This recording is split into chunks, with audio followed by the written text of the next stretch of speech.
अस्सलाम वालेकुम। इस वीडियो में हम डिस्कस करेंगे कि हमारे पास जो चार मैक्सवेल की इक्वेशंस होती है, मैक्सवेल की इक्वेशंस को आप वेक्टर पोटेंशियल में कैसे कन्वर्ट कर सकते हैं, उनकी modified form.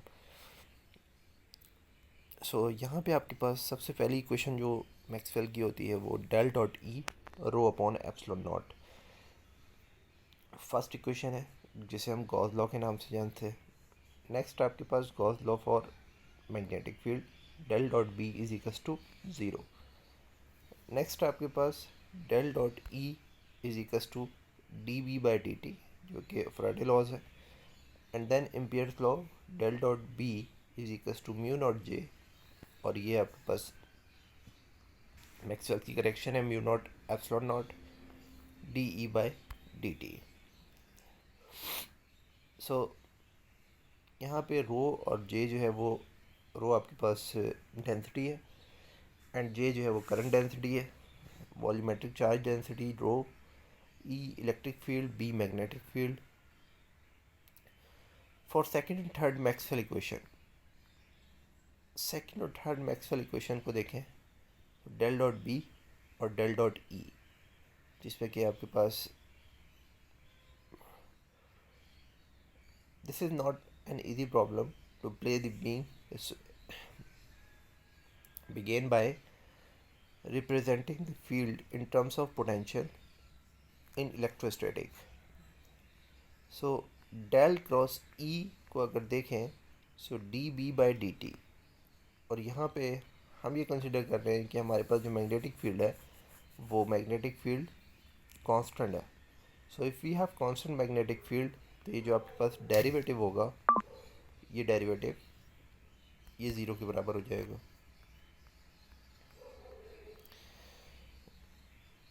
Another formula is E is equals to minus del into V. एक और फार्मूला ये कहता है कि जो E है वो आपके पास डेल इंटू वी के बराबर है। अगर हम यहाँ से देखें, एक और फार्मूला है हमारे पास, relation between vector potential and B is equals to del dot del cross A. Del cross E, अब हम आ जाते हैं अपने फार्मूले पे, जो आपके पास सी इक्वेशन है मैक्सवेल की, del cross E is equals to minus del by D del B by D T. इसमें आप बी की जगह पे वैल्यू सब्स्टिट्यूट कर दें, जो कि वैल्यू हम सब्स्टिट्यूट करेंगे वेक्टर पोटेंशियल की। ठीक है, del cross A, B is equals to del cross A. इसके बाद यहाँ पे हमारा जो डेल है ये कॉमन आ सकता है, जो क्रॉस ले रहा है इस पूरे टर्म के साथ, E plus del A by D T. Here the quantity, unlike E along whose curl does vanish, it can uh, therefore be written as a gradient of the scalar. इस चीज़ को, ये जो आपके पास पूरा टर्म है E plus del A by D T, इसको हम लिख सकते हैं माइनस डेल वी। ये किस तरह? क्योंकि हमारे पास जो एक फार्मूला होता है वो ये कहता है कि E is equals to minus del V plus del A by del D T. ठीक है, अगर हम इसको रीअरेंज करें तो हम इसको कुछ इस तरह से लिख सकते हैं, या ये एक सिंपल एजम्पशन है कि आपने जो है वो इस चीज़ को लेट कर लिया माइनस डेल डॉट वी के।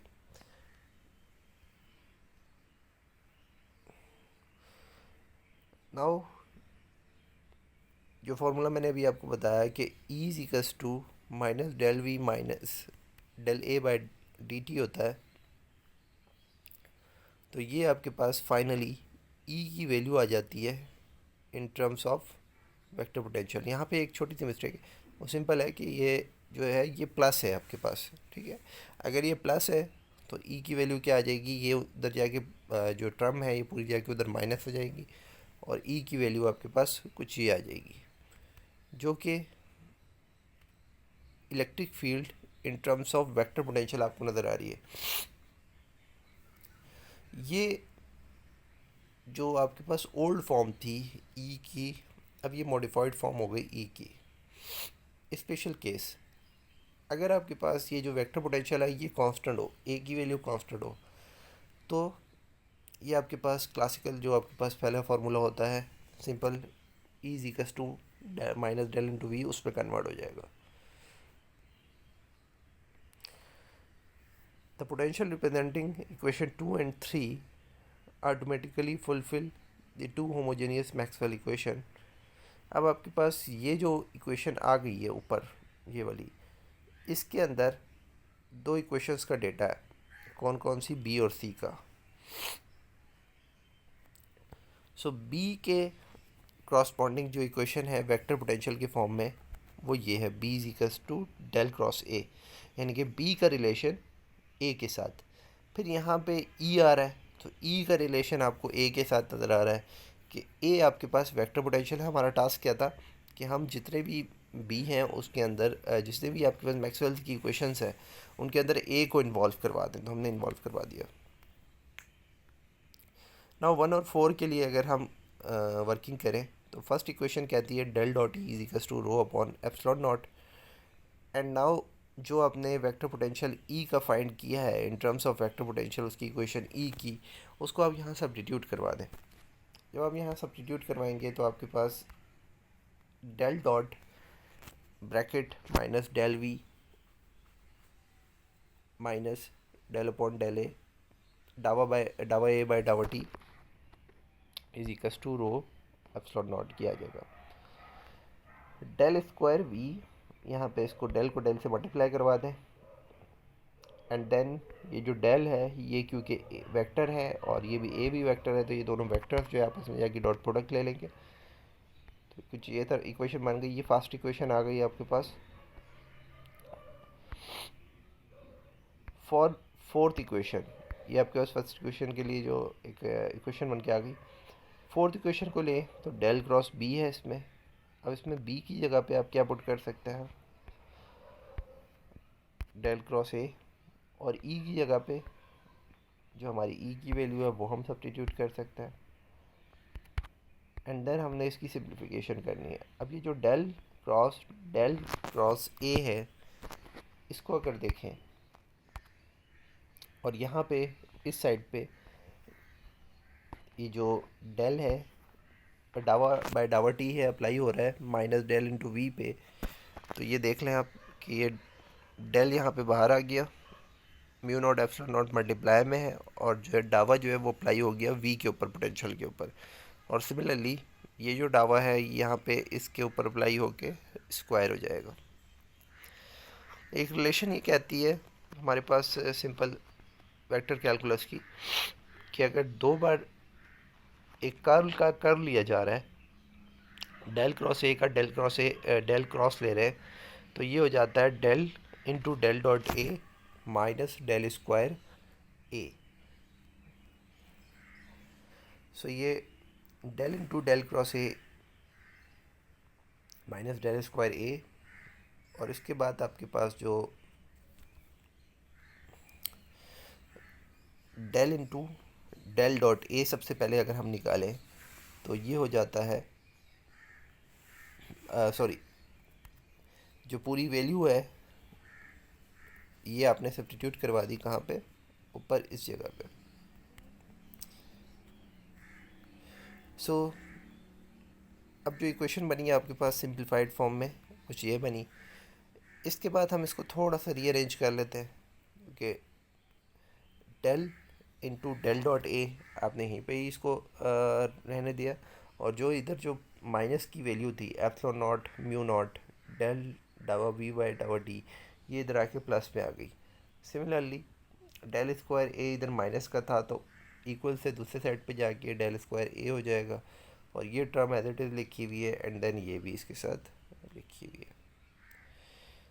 अब फाइनली हमारे पास इसको इस तरह से लिखा जा सकता है, डेल स्क्वायर ए इसके साथ आपने ब्रैकेट में लिख दिया, एंड देन ये जो पूरी टर्म है इसमें से ये वाला डेल और ये वाला डेल कॉमन निकाल लें, तो अंदर क्या बचेगा, del dot A mu naught epsilon naught डावा वी बाई डावा टी। और ये पूरी टर्म उठा के उधर दूसरी साइड पे ले जाएं तो ये माइनस में हो जाएगी, और ये टर्म इधर ही हमने रहने दी। ठीक है, सो ये आपको यहाँ पे नज़र आ रही है। सो इस तरह से इस इक्वेशन को यहाँ पे एक छोटा सा माइनस आएगा जो कि नहीं लिखा हुआ। सो इस तरह से हमारे पास ये इक्वेशन कंबाइन हुआ है। This is the 4 and 5 containing all the information of Maxwell equation. अब ये जो दो इक्वेशंस आई हैं, एक ये वाली जो अभी हमने ड्राइव की, और एक इससे ऊपर जो हमने ड्राइव की थी ये वाली, ये इक्वेशन। तो यहाँ पे चारों इक्वेशंस की इंफॉर्मेशन मौजूद है। ठीक है, सो ये जो चार इक्वेशंस होती हैं मैक्सवेल की, उन चारों की इंफॉर्मेशन इन दो इक्वेशंस के अंदर आपको मिल जाएगी, क्योंकि हमने पहले सेकंड और थर्ड को सॉल्व किया और उनको सॉल्व करके उनको वेक्टर पोटेंशियल की फॉर्म में लिखा।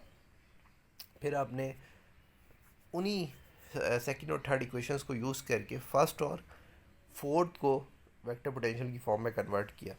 सो उन्हीं को उसके अंदर सब्स्टिट्यूट किया हुआ है, जो आपने सेकंड और थर्ड इक्वेशन फर्स्ट और फोर्थ के अंदर सब्स्टिट्यूट की हुई है in terms of vector potential. तो अब यहाँ पे इस तरीके से हमारे पास सारी इक्वेशंस की इंफॉर्मेशंस इन दो इक्वेशंस के अंदर आ गई। So the vector equations are converted into vector potential. और इसको आप ये भी कह सकते हैं कि Maxwell equations in terms of vector potential.